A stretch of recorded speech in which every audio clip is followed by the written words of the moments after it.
Da Bhagavato Arahato Samadhambuddhata Namo Tassa Bhagavato Arahato Samadhambuddhata Namo Tassa Bhagavato Arahato Samadhambuddhata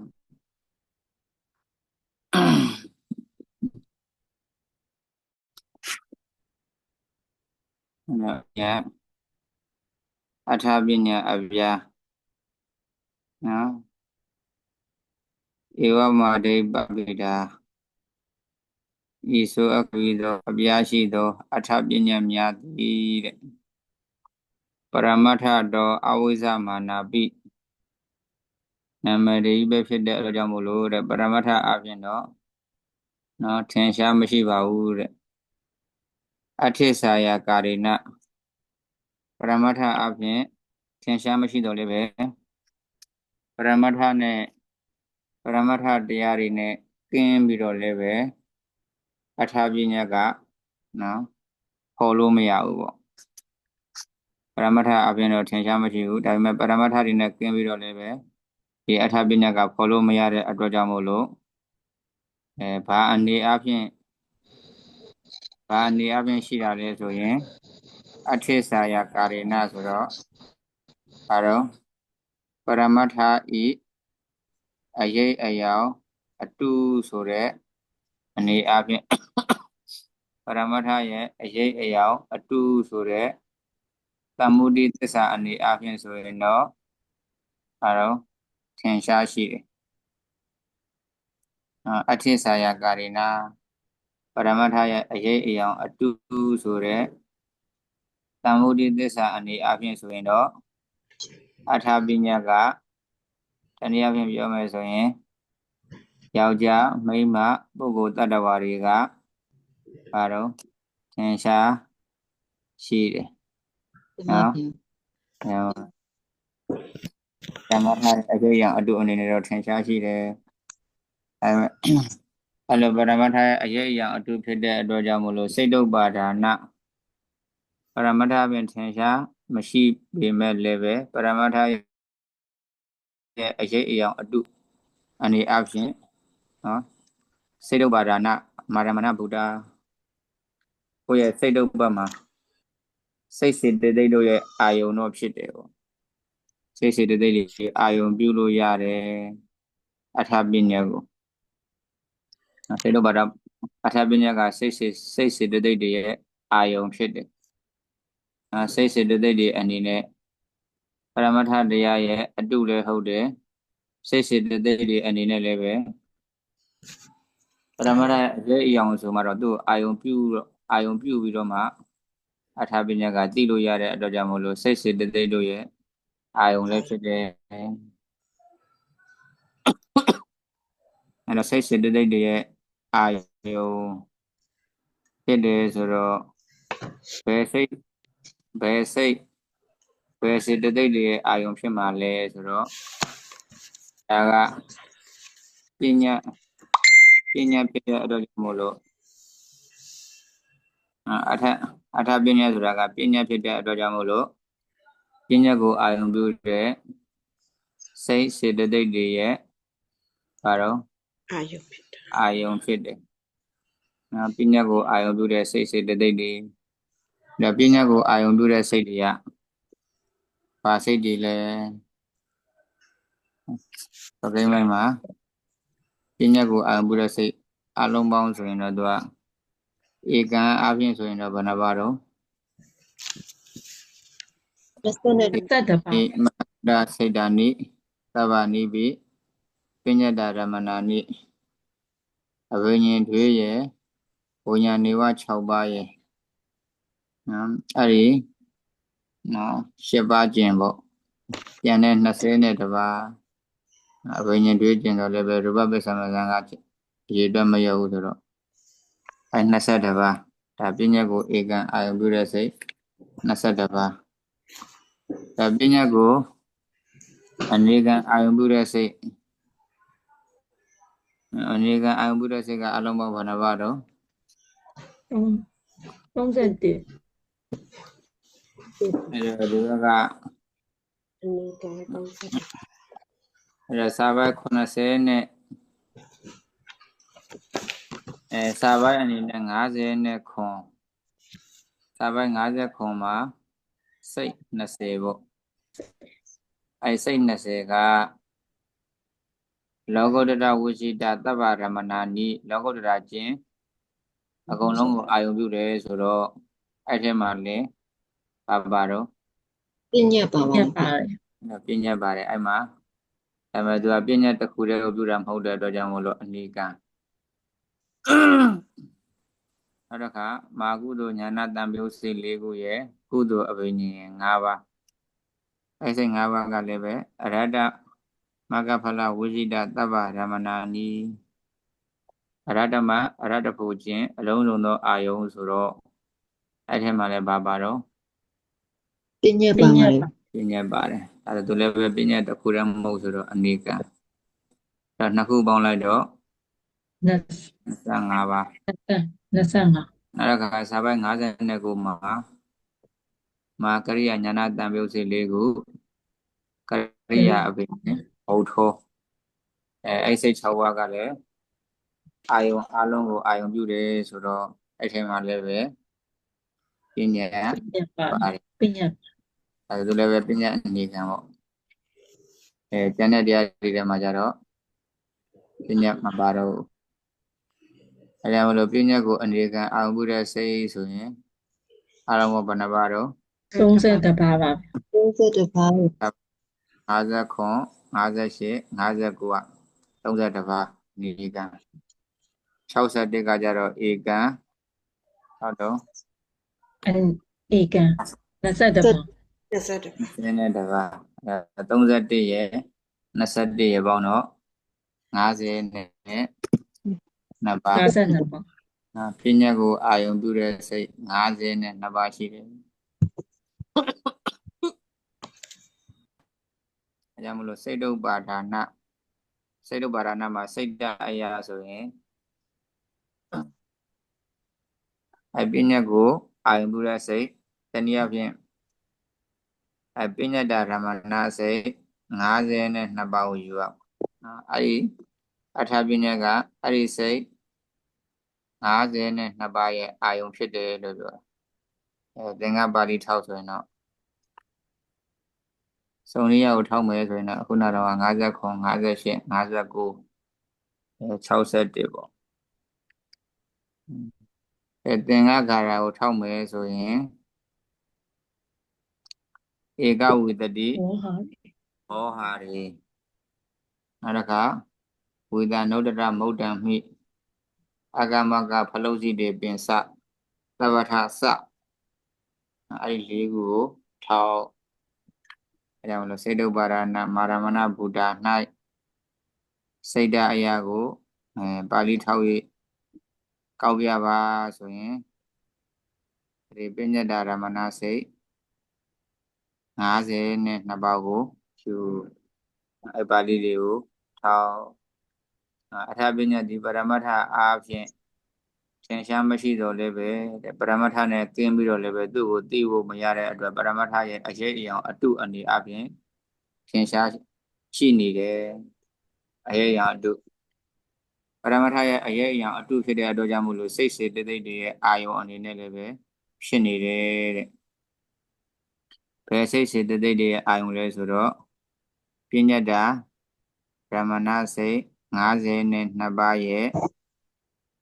52ပါးနဲ့သူနဲ့ရှင်တဲ့စေတသိက်တွေရဲ့အာယုံနော်အဲ့ဒါရဲ့အာယုံဖြစ်တယ်နောက်ကတန်တန်ဥပဒါယဥပနိဒါယကာရဏံကတ္တဝါတထာတထာပရိကပ္ပိယမာနာဒါကြတော့အထာပညာဆိုတာကဘာကိုခေါ်တာလဲဆိုတာကိုသူက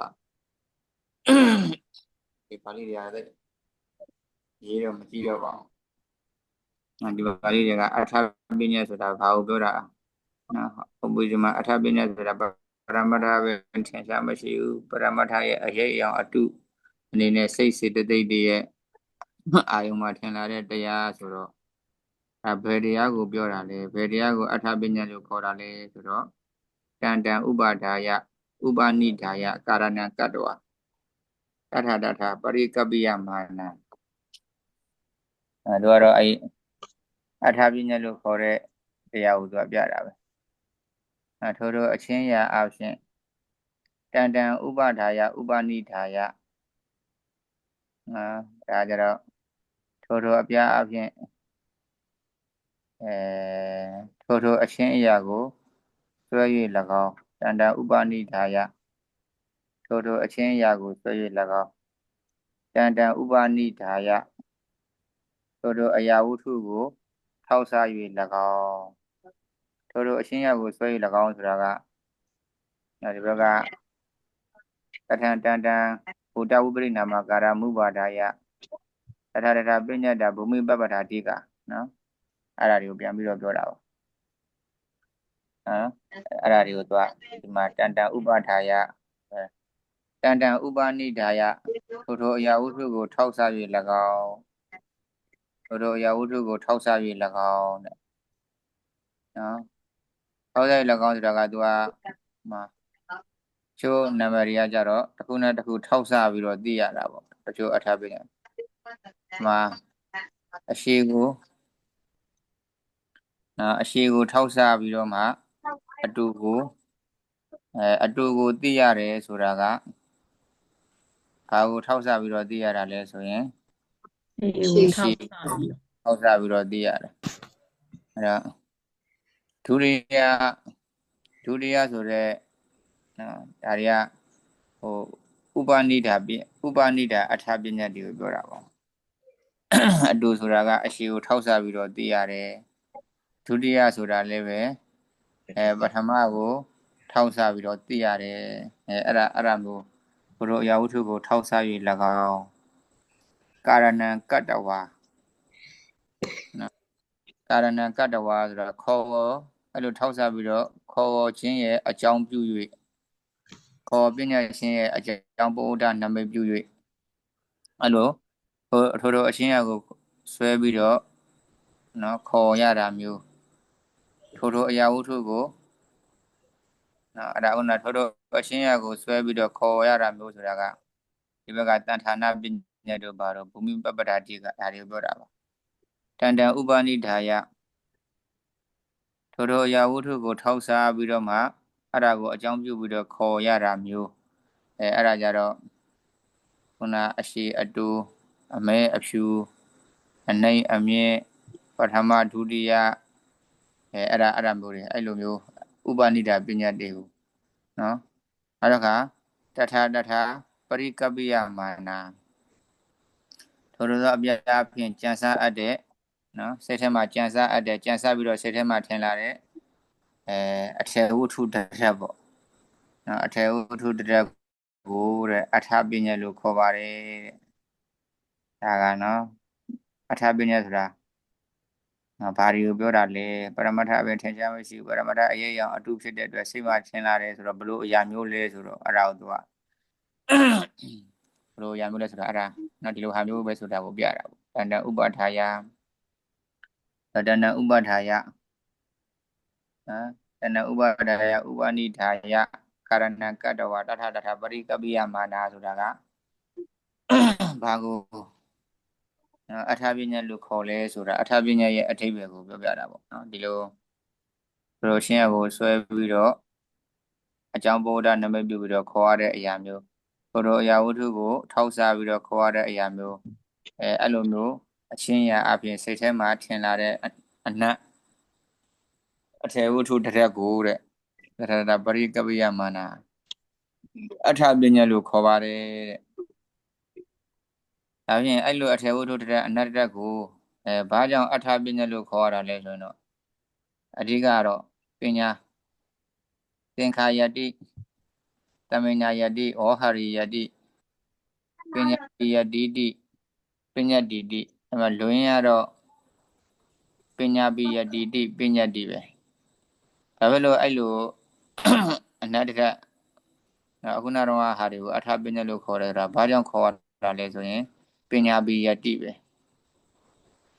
သိစေအပ်တဲ့အတွက်ကြောင့်မို့လို့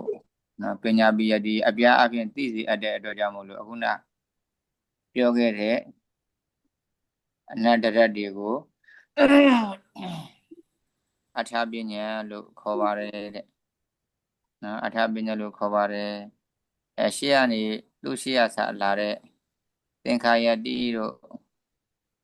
တမညာယတိတို့ဩဟာရိယတိတို့ဆိုတာကသူကပညာပိယတိရဲ့ပရိယေပုဒ်တွေပေါ့ကိုယ်စလဲပုဒ်တွေသူတို့က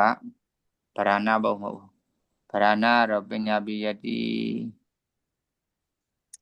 ခုနဆိုခဲ့တဲ့အထေဝတ္ထုတစ်ထက်ကနော်အပြားအဖြစ်နော်သိစေအပ်တဲ့အတွက်ကြောင့်မို့လို့သူတို့ကိုအထာပညာလို့ခေါ်တယ်ဒါပြင်ရှေ့ကသင်္ခါယတိနော်သင်္ခါယတိတမညာယတိဟောဟာရိသင်္ခါယတိတမညာယတိဟောဟာရိယတိဆိုတာကနော်တမညာယတိကိုသူကနည်းနည်းလေးပြန်ပြီးတော့အဓိပ္ပာယ်ထင်ရှားအောင်လို့ဖွင့်ပြတဲ့နော်စကားလုံးတွေပေါ့သင်္ခါယတိတဲ့တန်ခါပေါ့တန်ကောင်းစွာခါဆိုတာပါပဲသင်္ခါယတိဆိုတာကောင်းစွာဆိုတာအဲ့တော့သူကဥပမာ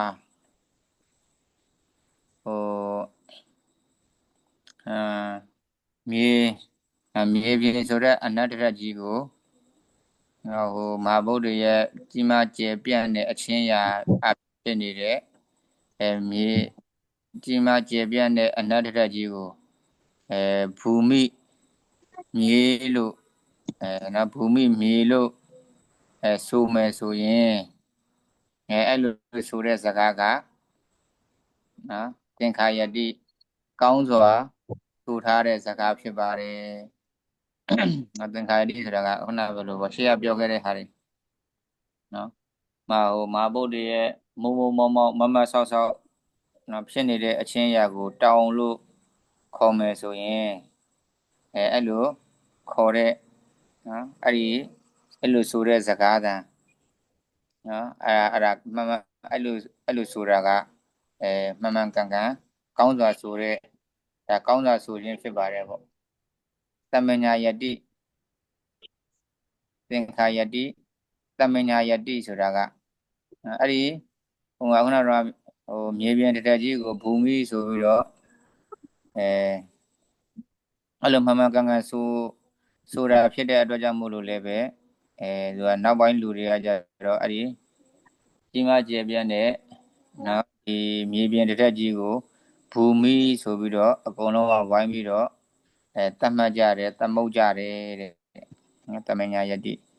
သင်္ခါယတိဆိုတာကမြေပြင်ကိုဘူမိလို့ဆိုမယ်ဆိုရင်ဒါကောင်းဒါမှန်မှန်ကန်ကန်ဆိုတဲ့စကားပဲ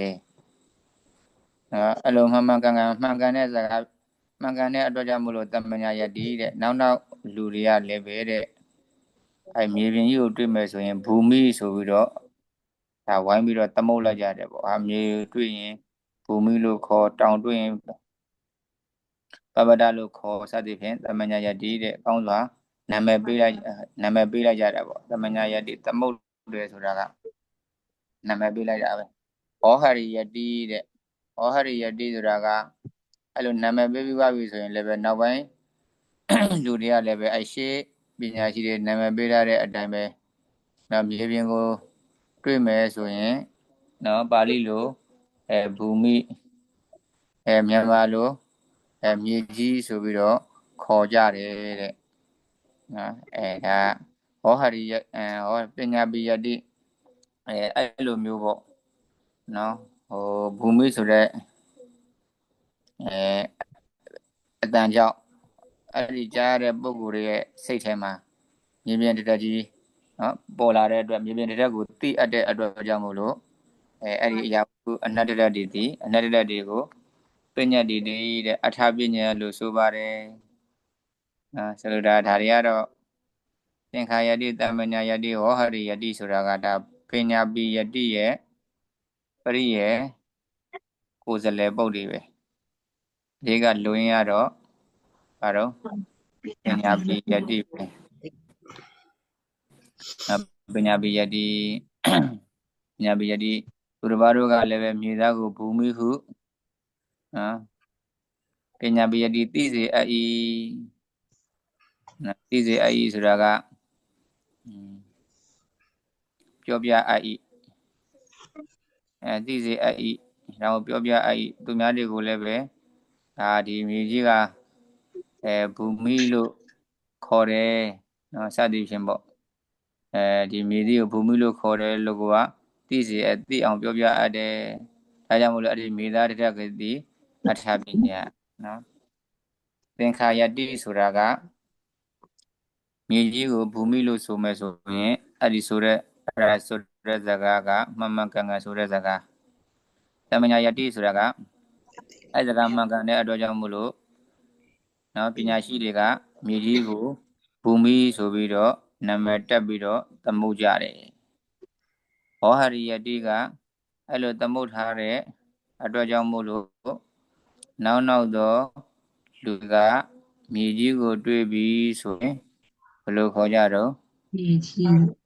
ဘူမိဆိုပြီးတော့ခေါ်ကြတယ်အဲ့ဒါပညာပိယတိတဲ့သူတို့ခေါ်ကြတယ်လို့မျိုးနော်ကိုကလည်းပဲသူတစ်ပါးတွေကိုလည်းပဲဒီမြေကြီးကိုနော်ဘူမိဆိုပြီးတော့ဘာလို့သိစေအပ်တယ်မြေကြီးကိုဘူမိလို့ခေါ်တယ်မြေကြီးဟာဘူမိပဲဆိုပြီးတော့သူတစ်ပါးတို့ကိုလည်းသိစေအပ်တယ်သိအောင်ပြောပြအပ်တယ်ဣတိဒါကြောင့်မို့လို့မြေသားတရသည်ပညာတိအထာပညာမြည်တယ်စသည်ဖြင့်ဒါတန်ဥပဒါယဥပနိဒါယကာရဏကတ္တဝါတထပရိကပ္ပိယမာနဒါကြတော့ဘာကိုအထာပညာလို့ခေါ်လဲဒါလေးပြောပြတာပဲသင်္ခါယတိတမညာယတိဩဟရိယတိပညာပိယတိပညာပိယတိကြတော့အဲ့ဒါကိုဘာကြောင့်အထာပညာလို့ခေါ်တာလဲအဲ့ဒီအထေဝုထုတ္တကိုသူစာအတိုင်းပဲဆိုရင်တော့သင်္ခါယတိကောင်းစွာပြောဆိုအပ်တမညာယတိနော်အတိအမှတ်ပြုအပ်ဟောဟရိယတိခေါ်ပြောဆိုအပ်ပညာပိယတိအပြားအပြင်သိစေအပ်တဲ့အတွက်ကြောင့်မို့လို့နော်အဲ့ဒီအရာကိုပညာတိဘောဥစတိဘာပညာဆိုတာတော့ပညာလို့ခေါ်ဘာပညာတော့အထာပညာပါအထာပညာလို့ခေါ်တာအဲ့တော့အယံပညာတိတဲ့အခုပြောခဲ့တဲ့ပညာကတော့တဲ့ပညာပိယတာပညာတိနာမဒါအယံပညာတိပညာပိယတာပညာတိနာမဆိုတာကဒီစာပိုက်39ကပညာပိယတာပညာတိဆိုတဲ့စကားလေးကိုပြန်ပြီးတော့ဏီကုံအုပ်လိုက်တာပေါ့နော်ဏီကုံအုပ်လိုက်တာခိုင်းတာဆိုရင်ဒါကပညာပိယတာပညာတိရဲ့အခြေပြပါဠိဆိုရင်40အကုန်ရေးရမှာပေါ့နော်ရှင်းလားအဲ့တော့ကပညာပနာတော်ပညာတိပညာပနာတော်အပြားအပြင်သိစေတတ်သည်အဖြစ်ကြောင့်ပညာတိတဲ့ဒါကြတော့ဘာပညာတော့တတပညာတော့ဒါတတ္ထပညာအထာပညာအခြေပြပြီးပါပြီဆိုရင်ဒီဘက်ကတတ္ထပညာကိုပြမှာပညာပနာတော်ပညာတိအဲကြောင့်မလို့အောက်မှာခေါင်းစဉ်တစ်ခုတက်လာတယ်။အဲ့ဒါတော့တတပညာတတပညာ6ပါး6ပါးလျော်မှာခေါင်းစဉ်တက်ထားတယ်မလားဓမ္မတတပညာ6ပါးကျွန်တော်စာဝါထားတဲ့ကျွန်တော်ကြောကအတန်သိမ့်မထွက်ချင်တော့ကျွန်တော်က6နာရီကနေ9နာရီမရင်းထိပြေးပြီးရွတ်တာအစင်နကရွတ်နေရတယ်ကျွန်တော်ရှားရင်တော့အတန်သိမ့်မထွက်ချင်တော့အဲ့တော့တတပညာအပြားဒါပညာပနာတော်ပညာတိပနာနာမကမ္မတိနာမေနပရိဒီပိတာကန်ဆိုပညာပနာတော်ခေါ်မင်းကိုဓမ္မဗျာပညာပနာတော်ပညာတိပနာ နာမကမ္မာတိနာမိနာပရိဒီပိတာပါပဏအထာပညာမတပါတတ္တပညာကိုဆိုအံ ပနာအထာပညတ်မတပါတထာပညတ်ကိုဆိုအံ ပညာပဏတော်သိစေတတ်သည်ဤအဖြစ်ကြောင့် ပညာပနာတော်သိစေတတ်သည့်အဖြစ်ကြောင့် ပညတ္တိတတ္ထပညာကို ပညတ်တိတထာပညတ်ကို နာမကမ္မာတိနာမေန နာမကမ္မာတိနာမိနာ နာမကမ္မာအစရှိသောအမည်ဖြင့် နာမကမ္မာအစရှိသောအမည်ဖြင့် ဝါ ဝါ နာမကမ္မာနာမထေယ နာမကမ္မာနာမထေယ နိရုဒ္ဓိပြင်စနာအဘိလာဘတိဟုသော6ပါးသောအမည်ဖြင့် နိယုတ်တိယစ္စနာအဘိလာဘတိဟုသော6ပါးသောအမည်ဖြင့် ဝါ ဝါ အနန္တညွတ်တတ်သောအမည်ဟုဆိုအပ်သောနာမ အနန္တညွတ်တတ်သောအမည်ဟုဆိုအပ်သောနာမ အနန္တညွတ်သည်ဖြစ်၍ပြအပ်သောနာမကမ္မ အနန္တညွတ်တိဖြစ်၍ပြအပ်သောနာမကမ္မ အနန္တညွတ်တတ်သည်ဖြစ်၍ထားအပ်သည်ဟုဆိုအပ်သောနာမထေယ အနန္တညွတ်တတ်သည်ဖြစ်၍ပြအပ်အနန္တညွတ်တတ်သည်ဖြစ်၍ထားအပ်သည်ဟုဆိုအပ်သောနာမထေယ ထုတ်၍ဆိုအပ်သောဝိဇ္ဇုတိဟုသောနိရုဒ္ဓိ ထုတ်၍ဆိုအပ်သောဝိချိုတိဟုသောနိယုတ်တိ အနတ်ကိုပြတတ်သောဝါကြဟုဆိုအပ်သောပြင်စနာ အနတ်ကိုပြတတ်သောဝကြဟုဆိုအပ်သောပြင်စန ယေရှုအနတ်ကိုဟောတတ်သောတရားဟုဆိုအပ်သောအဘိလာဘတိဟုသော6ပါးသောအမည်ဖြင့် ရှေရှုအနတ်ကိုဟောတတ်သောတရားဟုဆိုအပ်သောအဘိလာဘတိဟုသော6ပါးသောအမည်ဖြင့် ပရိဒီပိတာပြအပ်၏ ပရိဒီပိတာပြအပ်၏ဒါဆိုသမှာခဏ တမဗျာပဏအထပညတ်မတပါတတပညတ်ကိုဆိုအံပညာပနသောတိစေတတ်တိအဖြစ်ကြောင့်ပညတ်တိတထပညတ်ကိုနာမကမ္မာတိနာမိနာနာမကမ္မာအစရှိသောအမည်ဖြင့်ဝါနာမ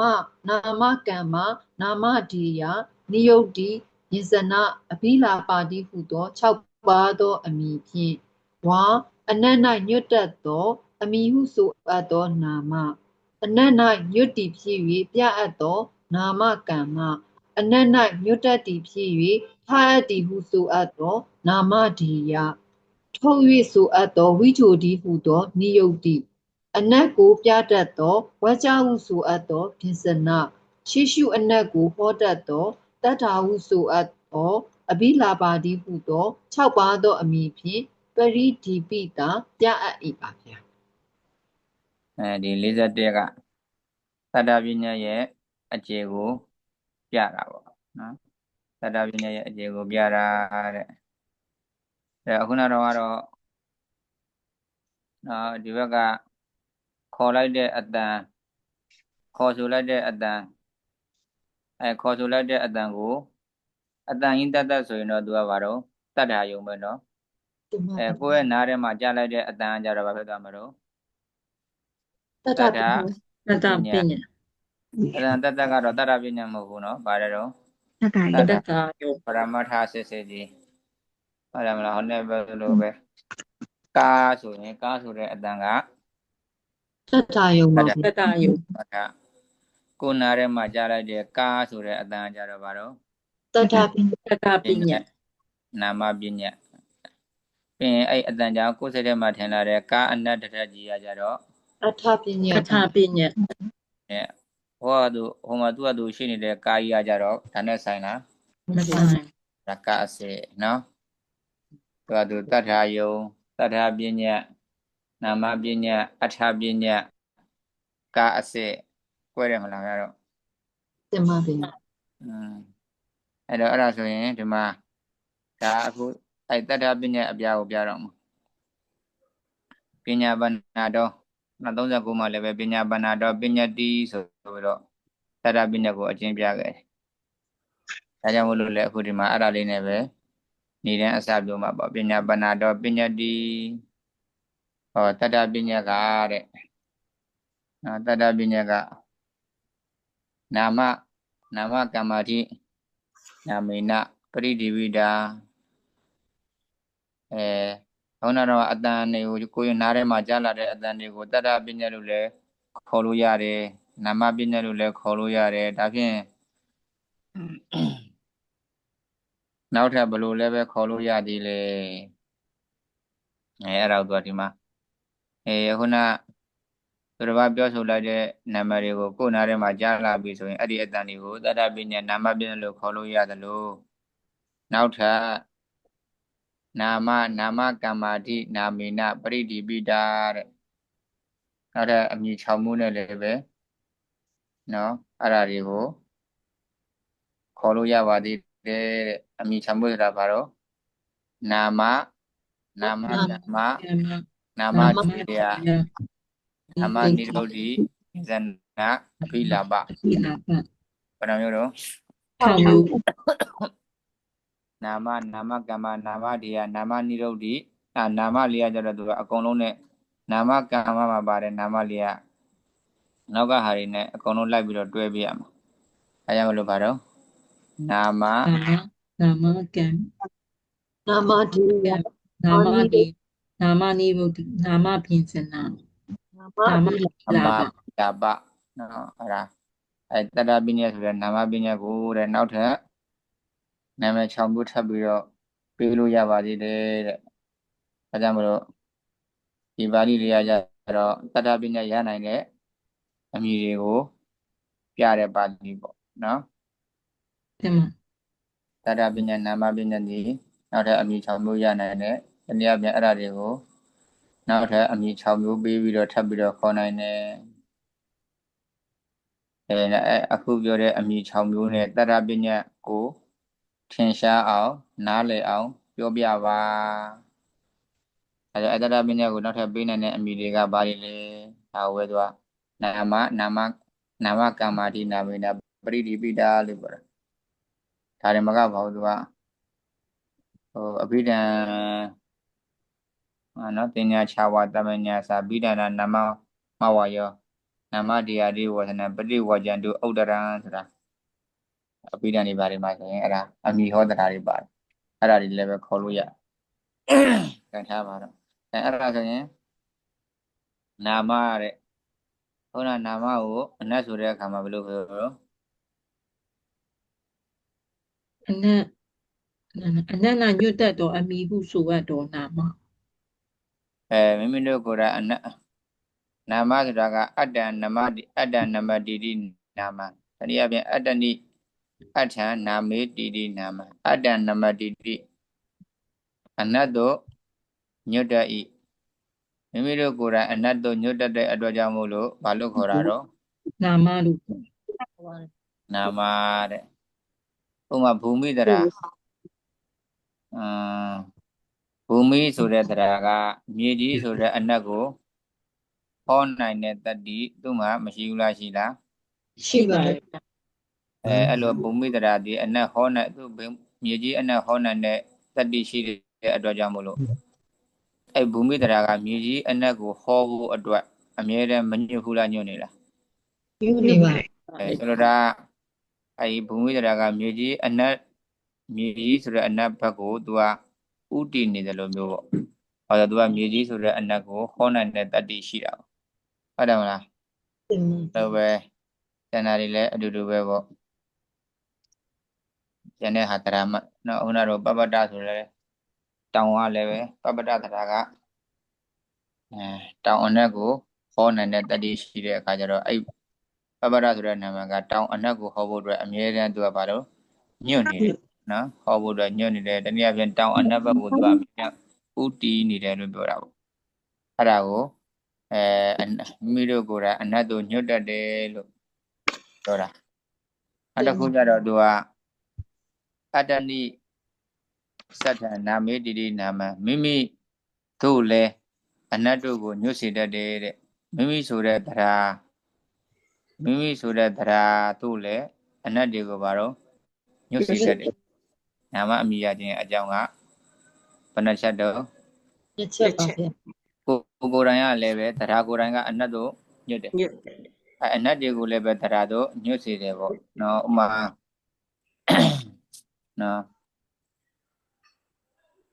ဒီဘက်ကနမနှစ်ကကျတော့ဘုန်းတော်ကမိမိတို့ကိုယ်တိုင်ကအနတ်တို့ညှို့တယ်ဆိုတာကတော့ဘူမိတရားကဒီအနတ်ကိုဟောနိုင်တဲ့အခါကျတော့မြေကြီးအနတ်ကိုဟောဖို့အတွက်အမြဲတမ်းအစဉ်သင့်ဖြစ်နေတယ်ဆိုတဲ့ပုံစံမျိုးပါ။မိမိတို့အနတ်တို့ကိုညှို့စေတတ်တယ်ဆိုတာကတော့အဲ့လိုဟောနိုင်တဲ့ဘူမိတရားကမြေကြီးအနတ်ဟောနိုင်တဲ့တတ္တိရှိတဲ့အတွက်ကြောင့်မို့လို့နော်သူကဘယ်လိုပြောမလဲမြေကြီးအနတ်ကိုသူ့ရဲ့ကိုယ်ပိုင်ဟောနှံ့အဖြစ်မြေကြီးအနတ်ကိုသူ့ရဲ့ကိုယ်ပိုင်ဟောနှံ့အဖြစ်ဘယ်လိုနော်ဟောနှံ့အဖြစ်ပဲအများတန်းညှို့ကိုင်းနေတယ်လို့ဖြစ်တာမျိုးပေါ့တရားတို့လည်းအနတ်တို့ကိုညှို့စေတတ်တယ်ဆိုတာကသူကမြေကြီးအနတ်ကိုသူကမြေကြီးအနတ်ကိုဟောနိုင်တဲ့တတ္တိရှိတဲ့အခါကျတော့မြေကြီးအနတ်ကိုသူ့ရဲ့ကိုယ်ပိုင်အနတ်အဖြစ်သူကအမြဲတမ်းသူ့ကိုညှို့ကိုင်းနေနိုင်အောင်လို့သူကညှို့ကိုင်းဒါတကယ်လို့ဖြစ်တာကိုပြောတာပါနော်အဲ့ဒါနာမတဲ့နာမကမ္မကတ္တဗန္တိကမ္မနာမမေဝကမ္မနာမကမ္မကတ္တဗံပြုအပ်ကမ္မ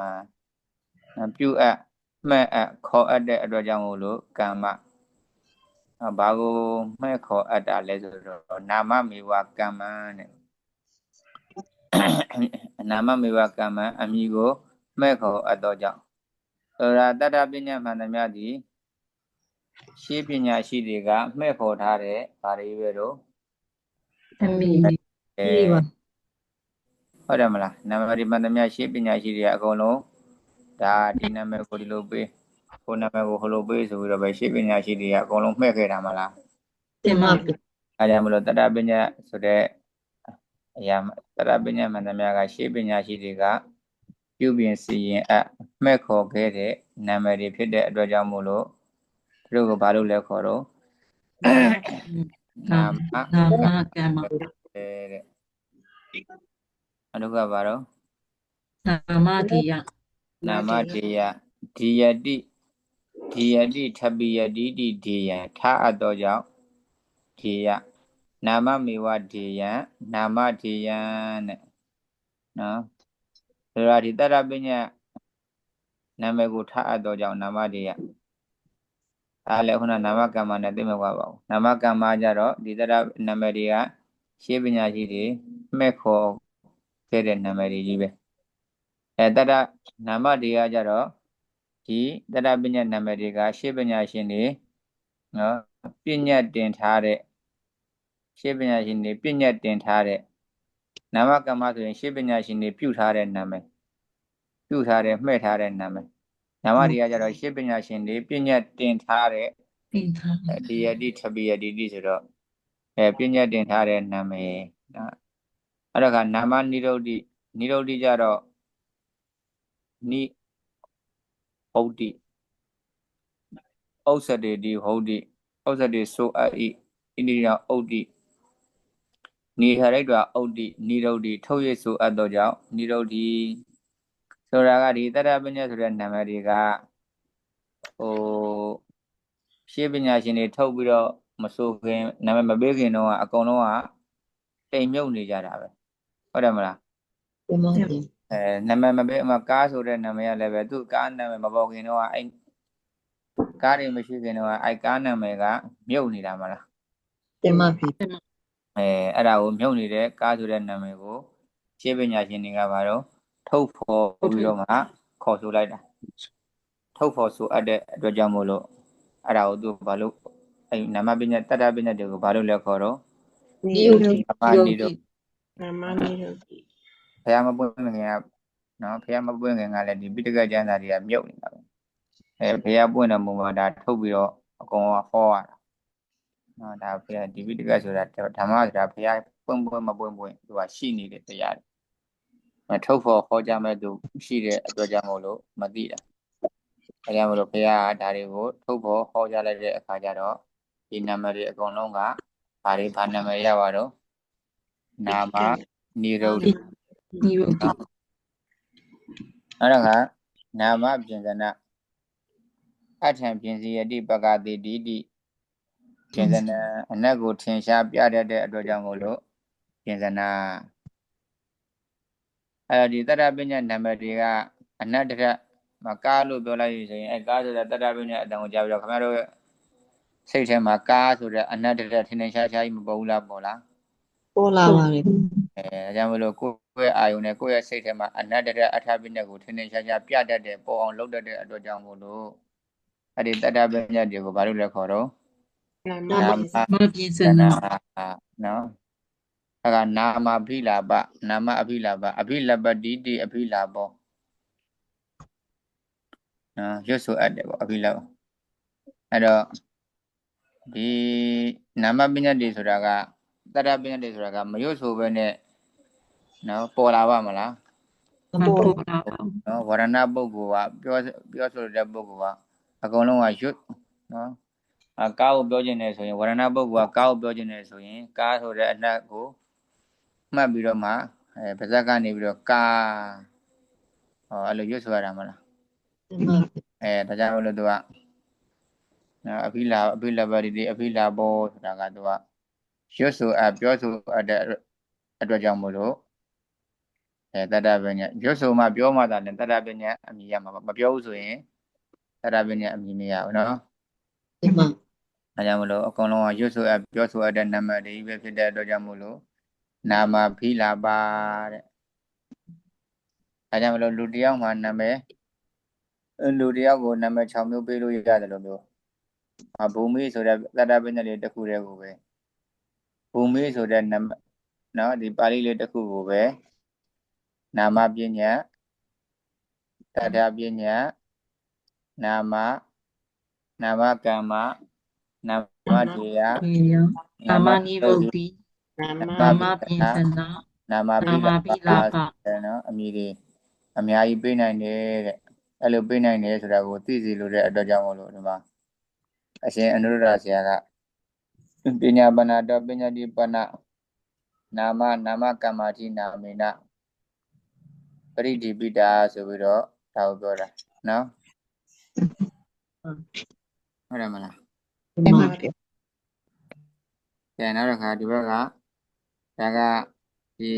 ပါဠိလေးကတတ္တပညာရနိုင်တဲ့နာမည်တွေကိုပြတာပေါ့ပြီးရင်အောက်ကတတ္တပညာရနိုင်တဲ့နာမည်ကလည်းဘယ်နှမျိုးတော့ 6 မျိုးပါ 6မျိုးတတ္တပညာ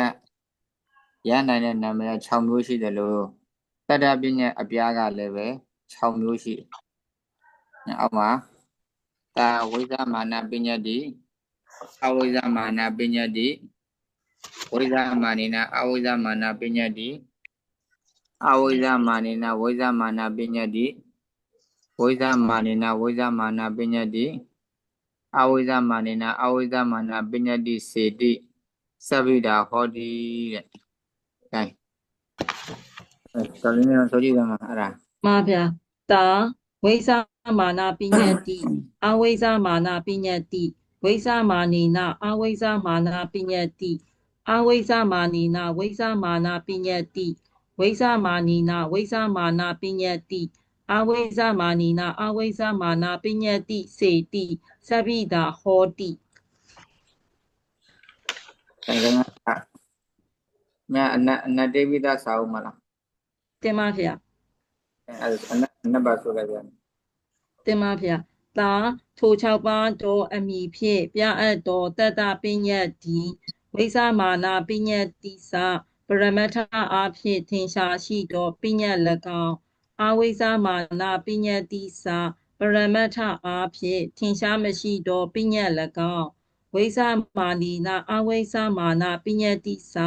ပရမတ္ထအားဖြင့်ထင်ရှားရှိသည်ဖြစ်၍ပရမတ္ထအားဖြင့်ထင်ရှားမရှိတော်ပညတ်၎င်း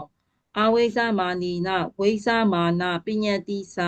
ပရမတ္ထအားဖြင့်ထင်ရှားမရှိသည်ဖြစ်၍ပရမတ္ထအားဖြင့်ထင်ရှားရှိတော်ပညတ်၎င်း ဝိဇာမာနီနာဝိဇာမာနာပညာတိစပရမတ္ထအားဖြင့်ထင်ရှားရှိသည်ဖြစ်၍ပရမတ္ထအားဖြင့်ထင်ရှားရှိသောပညာ၎င်းအဝိဇာမာနီနာအဝိဇာမာနာပညာတိစပရမတ္ထအားဖြင့်ထင်ရှားမရှိသည်ဖြစ်၍ပရမတ္ထအားဖြင့်ထင်ရှားမရှိသောပညာ၎င်းဤတိဤသို့စပိတာ6ပါးအပြားရှိသည်ဟောတိဖြစ်၏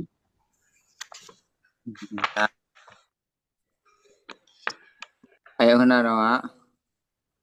အမိ6မျိုးရနိုင်တဲ့တတ္တပညာတိတဲ့အပြားအပြင်လည်းပဲဘယ်နှမျိုးရှိတော့6မျိုးပါအပြားအပြင်လည်းဘယ်နှမျိုးတော့6မျိုးပါဗျာဒါ6မျိုးရှိတယ်အဲ6မျိုးကဘာတွေတော့ဝိဇာ မာနာပညာအဝိဇာမာနာပညာဝိဇာမာနာအဝိဇာမာနာပညာဘယ်နဲ့ပါဠိအတိုင်းရှိဖတ်တာတရားကြည့်ဖတ်တာတော်တယ်နော်တင်မဝိဇာမာနာပညာတိအဝိဇာမာနာပညာတိမဟုတ်ပါဘူးပညာတိမလို့နိုင်နဲ့မြန်မာဝိဇာမာနာပညာအဝိဇာမာနာပညာဝိဇာမာနေနာအဝိဇာမာနာပညာတင်မဝိဇာမာနာပညာအဝိဇာမာနာပညာ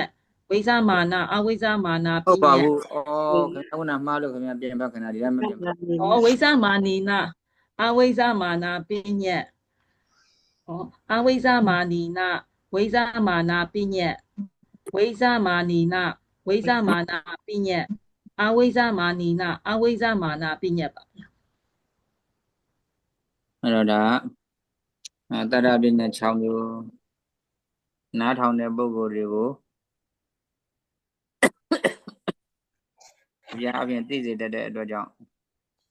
တနည်းအားဖြင့်နားထောင်တဲ့ပုဂ္ဂိုလ်တွေကိုနားလည်အောင်ရှင်းလင်းပြောပြပေးရတဲ့အတွက်ကြောင့်မို့လို့စကားသံမှန်သမျှကိုတတ္တပညာစကားသံတွေကလည်းပဲ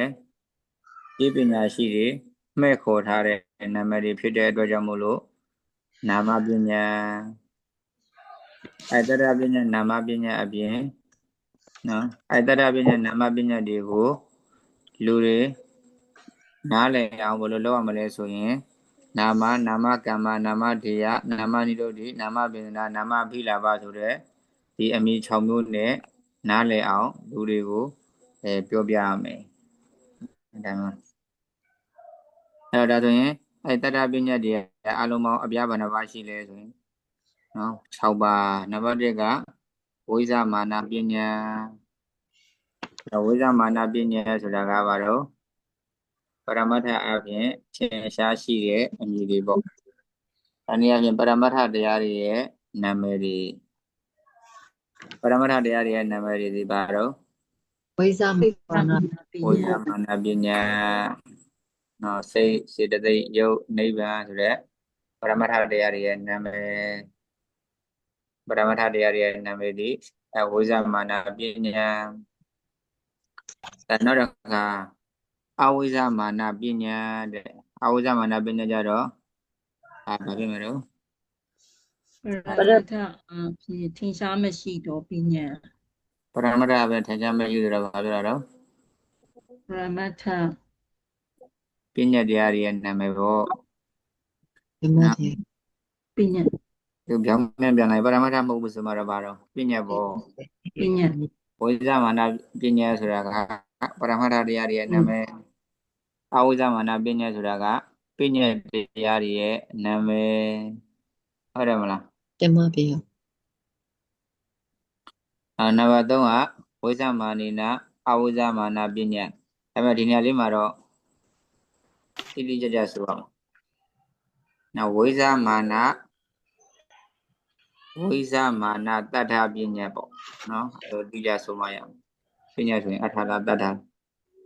ဝိဇ္ဇမာနတတ္ထပညာဒီပရမတ္ထတရားရဲ့အမည်အဝိဇ္ဇမာနတတ္ထပညာဒီပညာတရားရဲ့အမည်ဝိဇ္ဇမာနိနာအဝိဇ္ဇမာနတတ္ထပညာနော်သူကကြတော့ဝိဇ္ဇမာနိနာအဝိဇ္ဇမာနဆိုတော့ အရှိတရားနဲ့မရှိတရားနှစ်မျိုးပေါင်းထားတဲ့အမည်တွေပေါ့ဒါအရှိတရားဆိုတာကပရမတ္ထတရားပေါ့မရှိတရားဆိုတာကတော့ ပညာ ပညာတရားဒါဝိဇ္ဇမာနိနာအဝိဇ္ဇမာနာတတ္ထပညာဆိုတာကအရှိတရားနဲ့မရှိတရားနှစ်ခုပေါင်းစပ်ထားတဲ့အမည်အဲ့ဒါကအဝိဇ္ဇမာနိနာဝိဇ္ဇမာနာပညာကြတော့ပြောမယ်ပြောပြပါတော့ မရှိတရား ရှိ နဲ့ တရားနဲ့ရှိတဲ့တရား မရှိတရားနဲ့ တရှိတရား ရှိတရားနှစ်ခုကိုပေါင်းစပ်ထားတဲ့အမည်နောက်နံပါတ်5ဝိဇ္ဇမာနိနာဝိဇ္ဇမာနာတတ္ထပညာကြတော့ဘာတော့ အရှိတရားအရှိနှစ်ခုပေါင်း ရှိတရားနှစ်ခုပေါင်းစပ်ထားတဲ့အမည်အဝိဇ္ဇမာနိနာအဝိဇ္ဇမာနာတတ္ထပညာကြတော့ဘာတော့ မရှိတရားနှစ်ခု နှစ်ခုပါ မရှိတရားနှစ်ခုပေါင်းစပ်ထားတဲ့အမည်ပေါင်းလိုက်တော့တတ္ထပညာဒီအလုံးစုံဘယ်နှပါတော့ 6ခုပါ 6ပါ တတ္တပညာ6ပါးရှိတယ်တဲ့ဒါကပါဠိတော်မှာတရားလေးဒီနေ့တော့လောက်ပဲပါပြမှာတော့ဟိုဘက်တော်မှာဒါကလည်းကြောက်မရအဲ့တော့အဲ့ဒါဆိုဟိုဘက်ကတစ်ခုလောက်နိုင်မထိုးသေးဘူးဆိုတော့ဒါပဲ42တစ်ခုလောက်နော်တတ္တပညာ6မျိုးကိုသူကပုံစံနဲ့ရှင်းပါစာပိုက်42ပေါ့တထယရပနပရမတ္ထတော်ဝိဇ္ဇမာနံရူပဝေဒနာတိပေဧတာယပညာပင်တိတရားယံဝိဇ္ဇမာနပညာတိကဲဒါမျိုးကိုဆိုစမ်းပါ တင်ပါဗျာတထယထာပနပရမတ္ထတောဝိဇ္ဇမာနံရူပဝေဒနာတေဧတာယပညာပင်တိတထာယံဝိဇ္ဇမာနပညတ္တိပါဗျာ ဒါပဏအကျယ်ချဲ၍ဆိုဥအံ ပနအကျဲချဲ၍စုဥ တထထို6ပါးသောပညာတို့တွင် တထထို6ပါးသောပညတ်တို့တွင် ယရအကျဉ်အခါ ယထာအကျင့်အခါ ၌ဧတာယထိုရူပဝေဒနာအစရှိသောတတ္ထပညာဖြင့် ၌ဧတာယထိုရူပဝေဒနာအစရှိသောတတ္ထပညတ်ဖြင့် ပရမတ္ထတောပရမတ္ထအားဖြင့် ပရမတ္ထတောပရမတ္ထအားဖြင့် ဝိဇ္ဇမာနံထင်ရှားရှိသော ဝိဇ္ဇမာနံထင်ရှားရှိသော ရူပဝေဒနာတိ ရူပဝေဒနာတေ ရုပ်ဝေဒနာအစရှိသည်ကို ရုပ်ဝေဒနာအစရှိသည်ကို ပညာပင်တိ ပညာပင်တိ အပြာအဖြင့်သိစေတတ်ကုန်၏ အပြားအားဖြင့်သိစေတတ်ကုန်၏ တရားထိုအခါ ဗဒါထိုအခါ ၌အယံဤရူပဝေဒနာအစရှိသောပညာကို ၌အယံဤရူပဝေဒနာအစရှိသောပညတ်ကို ဝိဇ္ဇမာနပညာတိပရမတ္ထအဖြင့်ထင်ရှားရှိသောတတ္တပညာဟု၍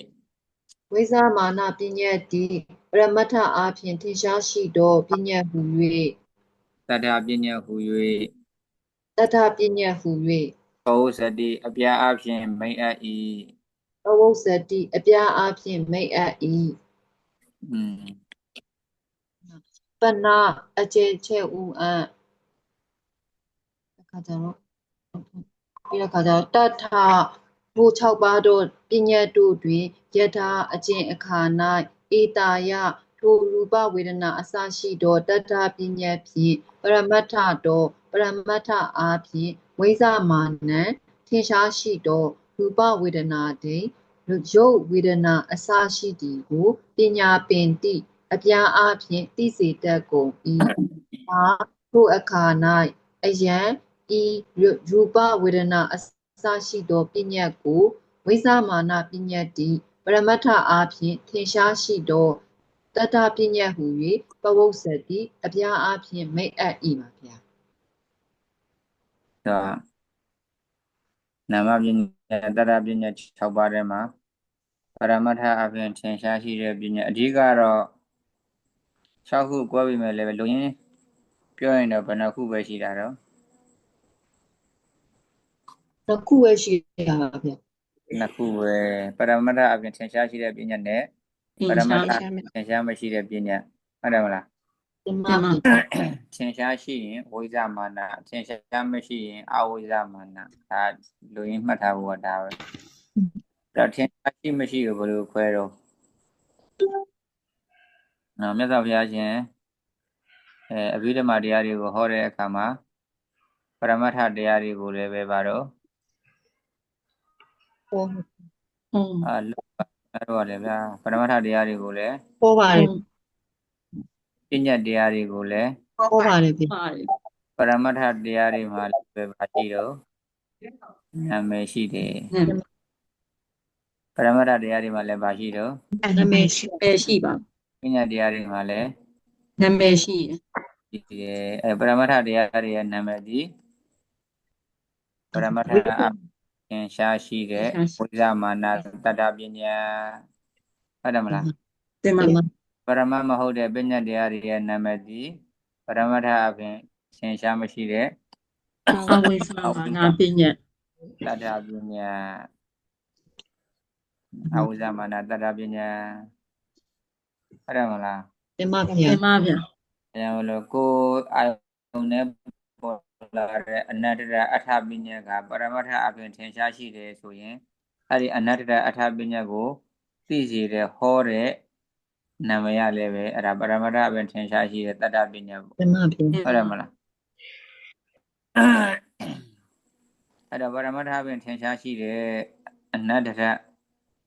ပရမတ္ထအပြင်ထင်ရှားရှိတဲ့တရားတွေကဘာတွေလဲပရမတ္ထတော်ဝိဇ္ဇမာနရူပဝေဒနာဒိနဲ့ရုပ်တို့ပရမတ္ထတရား၄ပါးထဲမှာရုပ်ထဝိဇ္ဇတိရူပခန္ဓာဝေဒနာတိဝေဒနာခန္ဓာဆိုပြီးတော့ရုပ်တွေဝေဒနာဆိုတဲ့ဟိုတရားတွေမပါဘူးလားပါလား ပါ ပါ ပါ ပါ ပါတာပေါ့နော်ပရမတ္ထတရား၄ပါးထဲမှာစိတ်တစ်ခုရုပ်ကိုယ်စေတသိက်တွေညာတာရုပ်ထဝိဇ္ဇနိဗ္ဗာန်ဟောတာဒီတရားတွေကိုဟောတဲ့နာမည်တွေမှန်သမျှသည်ရုပ်28ပါးကိုဟောတဲ့နာမည်တွေကဘာတော့ဝိဇ္ဇမာနတတ္တပညာအဲ့တော့စေတသိက်52ပါးကိုစေတသိက်52ပါးရဲ့နာမည်တွေကလည်း ဝိသမ မာ နာ န တ တတ္တပညာ နော်စိတ်89ပါးရဲ့နာမည်တွေကလည်း ဝိဇ္ဇမာနတတ္တပညာ နိဗ္ဗာန်နာမည်ကလည်းပါတော့ ဝိသမနာတတာပညာ ဝိဇ္ဇမာနတတ္တပညာတွေအဲ့ပရမတ္ထတရား၄ပါးရဲ့၄ပါးကိုဟောတဲ့နာမည်တွေမှန်သမျှအဲ့ဒါတွေပဲပေါ့ဟုတ်တယ်မလား တင်ပါဗျာ တင်ပါ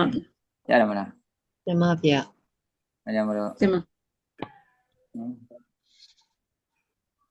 ဝိဇ္ဇမာနဆိုတာဒီမှာပရမတ္ထတရားကိုပြောတာအဲကြောင့်မလို့ပရမတ္ထတရားတွေရဲ့နာမည်မှန်သမျှဝိဇ္ဇမာနတတ္တပညာ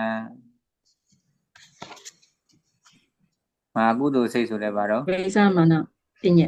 တတ္တပညာ ဒေါဘလဘမှုစိတ်၈ပါးဆို ဝိ ရင် ဇ္ဇမာနတတ္တပညာ